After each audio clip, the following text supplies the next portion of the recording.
కర్రెగుట్టల్లో బయటపడ్డ సొరంగం.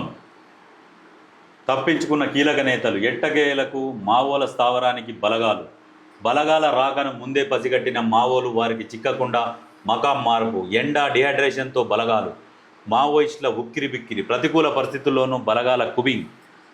సొరంగంలోనే చాన్నాళ్ల పాటు మావోల షెల్టర్, సొరంగం ఫోటోలను విడుదల చేసిన బలగాలు. మావోయిస్టులను శాంతి చర్చలకు ఆహ్వానించాలి. పౌర హక్కుల సంఘం నేతల డిమాండ్.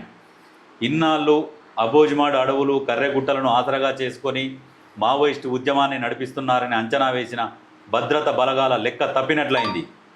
ఆపరేషన్ కగార్ పేరుతో కర్రెగుట్టలను చుట్టుముట్టిన బలగాలకు మావోయిస్టులకు సంబంధించిన కీలక సొరంగం బహిర్గతం కావడం వారిని ఆశ్చర్యానికి గురిచేసింది. అత్యంత దట్టమైన అడవులతో కూడిన కర్రెగుట్టలపై మావోయిస్టు అగ్రనేతల, ఆ పార్టీ కీలక కమాండర్లు చాన్నాళ్లుగా తిష్ట వేశారనే సమాచారంతో కొద్ది రోజులుగా 4 రాష్ట్రాలకు చెందిన బలగాలు గుట్టలను చుట్టుముట్టాయి. సుమారు 6 రోజులుగా కర్రెగుట్టలపైకి వెళ్లేందుకు విశ్వ ప్రయత్నాలు చేశాయి. ఇందుకోసం మావోయిస్టుల ఆనవాళ్లను గుర్తించేందుకు బలగాలు అత్యాధునిక డ్రోన్లను సైతం వాడాయి. అయితే బలగాలు ఇంతటి ప్రయత్నాలు చేసినప్పటికీ కర్రెగుట్టల్లో మావోయిస్టులు ఎక్కడ షెల్టర్ తీసుకున్నారనే అంశంపై స్పష్టమైన అవగాహనకు రాలేకపోయారు.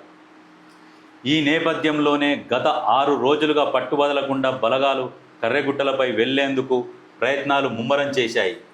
ఈ నేపథ్యంలో మావోయిస్టుల నుంచి బలగాలకు ఐఈడి బాంబుల రూపంలో ఇబ్బందులు ఎదురయ్యాయి.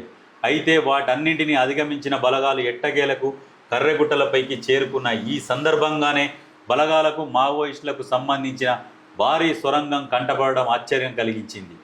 చాలా రోజులుగా మావోయిస్టులు ఇక్కడే తలదాచుకున్నట్లు బలగాలు గుర్తించారు. బలగాల రాకను ముందే పసిగట్టిన మావోయిస్టులు అక్కడి నుంచి మకాం మార్చేసినట్లు తెలుస్తోంది.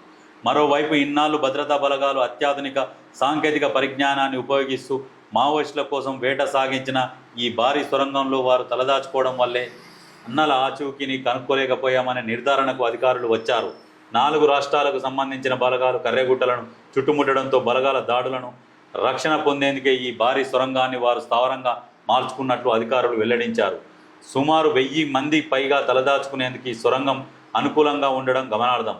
ఈ సొరంగంలోనే భారీ మైదానం కూడా ఉండడం విశేషం. ఈ సొరంగానికి ఉన్న ప్రత్యేకతల నేపథ్యంలోనే మావోయిస్టు అగ్రనాయకత్వం 4 నెలలకు సరిపడా రేషన్ను సమకూర్చుకొని టన్నెల్లో షెల్టర్ తీసుకున్నట్లు సమాచారం. సొరంగం నీటి వసతికి కూడా అనుకూలంగా ఉండడంతో బలగాలకు చిక్కకుండా ఇన్నాళ్ళు మావోలు ఇక్కడే సేఫ్గా ఉన్నట్లు తెలుస్తుంది. అయితే శనివారం రాత్రి అత్యంత కష్టమైనప్పటికీ సుమారు 10,000 మంది భద్రతా సిబ్బంది కర్రెగుట్టలపైకి చేరుకున్నారు. ఈ నేపథ్యంలోనే ఇక్కడి నుంచి మావోయిస్టు కీలక నేత హిడ్మాతో పాటు ముఖ్యమైన కమాండర్లు అందరూ ఇతర ప్రాంతానికి మకాం మార్చినట్లు సమాచారం. మరోవైపు అటు భద్రతా బలగాలు, ఇటు మావోయిస్టులు ఎండ, డిహైడ్రేషన్ ఇబ్బందులు పడుతున్నట్లు తెలుస్తోంది. చాలామందికి ఎండ దెబ్బ తగిలి అవస్థలు పడుతున్నట్లు సమాచారం. అయితే ప్రతికూల పరిస్థితుల్లోనూ బలగాల కుబింగ్ జరుగుతున్నందున మావోయిస్టులు ఎప్పటికప్పుడు అప్రమత్తతో మకాంలను మార్చేస్తూ తమ ప్రాణాలను కాపాడుకుంటున్నట్లు తెలుస్తోంది. ఇంకోవైపు కర్రెగుట్టలపై భారీ ఎత్తున బలగాలు చేరుకోవడంపై పౌర హక్కుల సంఘం నేతలు ఆందోళన వ్యక్తం చేస్తున్నారు. పరిస్థితులను చూస్తుంటే కేంద్రం, ఆయా రాష్ట్ర ప్రభుత్వాలు భారీ రక్తపాతాన్నే కోరుకుంటున్నట్లు అర్థమవుతుందని ఆవేదన వెలిబుచ్చారు. ఇప్పటికైనా ప్రభుత్వాలు వెంటనే స్పందించి మావోయిస్టులతో శాంతి చర్చలు జరపాలని పౌర హక్కుల సంఘాల నాయకులు కోరుతున్నారు. లేకపోతే దేశ చరిత్రలోనే ఇదొక మాయని మచ్చగా మిగిలిపోతుందని అభిప్రాయపడ్డారు.